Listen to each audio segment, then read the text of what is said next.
On August 21, 1983, Benigno Ninoy Aquino Jr. returned to the Philippines after 3 years of self-imposed exile. He was the primary political opponent of the Marcos dictatorship, stepping directly back into enemy territory. His arrival was highly militarized. As soon as his commercial flight landed at Manila International Airport, he was escorted out of the plane by a heavy contingent of armed aviation security personnel. He never made it to the terminal. While descending the service stairs, flanked entirely by state guards, Aquino was shot in the back of the head at point-blank range. When the primary rival to a sitting authoritarian is murdered while in the direct physical custody of the state's military, the immediate logical suspicion is a coordinated, high-level plot. Yet, mere hours after the assassination, the Marcos government issued its official narrative. Aquino was killed by a single, unaffiliated communist hitman named Rolando Galman, who was conveniently shot dead on the tarmac by airport security moments later. The logistical absurdity of this claim was immediately apparent. To accept the government story meant believing a lone, rogue gunman somehow penetrated a locked-down airport guarded by a 1,000-person military security detail. The public refused to believe it. Faced with massive outrage, the regime was forced to appoint an independent civilian investigative panel, which became known as the Agrava Fact-Finding Board. The board's formation forced the state's internal narrative into an open, civilian-led investigation. The Agrava Board took their mandate seriously. They held 125 sessions and processed testimony from 194 different witnesses. A major break came from a civilian passenger named Rebecca Quiano. She testified that looking out her window, she saw a man wearing a military uniform shoot Aquino from the stairs directly behind him. Forensic analysis confirms the shot entered the back of Aquino's head and exited downward. Expanding this view to the stairs exposes the government's lie. The alleged assassin stood on the tarmac below. The shooter was on the steps above. Based on this physics, the board reached a definitive conclusion. Rolando Galman was a fall guy, placed there to take the blame. By proving the alleged hitman didn't pull the trigger, the forensic evidence directly implicated the state's own military escorts in a coordinated murder.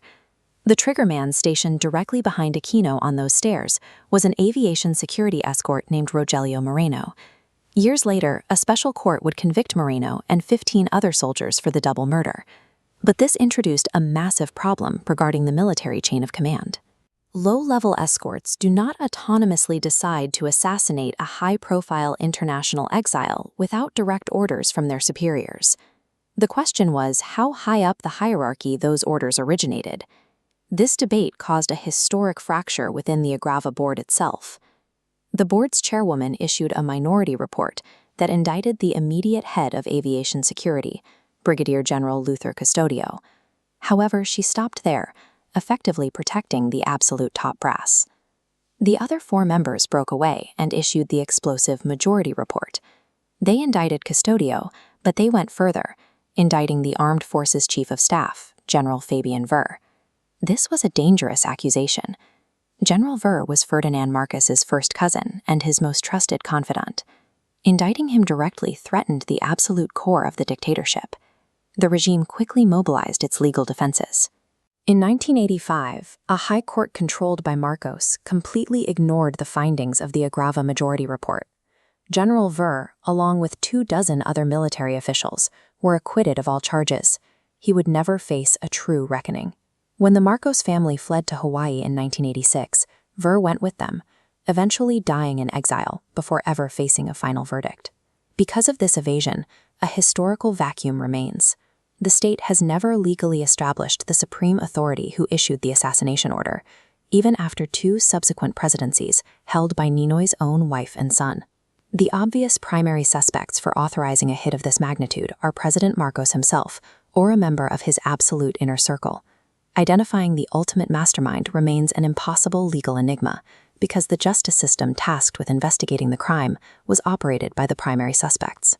The state's attempt to silence its fiercest critic provoked a visceral reaction. Aquino's family chose to display his body in the exact blood-stained clothing he wore on the tarmac to expose the brutality of the act. The assassination backfired. Aquino's death unified a fractured opposition, giving the anti-Marcos movement a central martyr.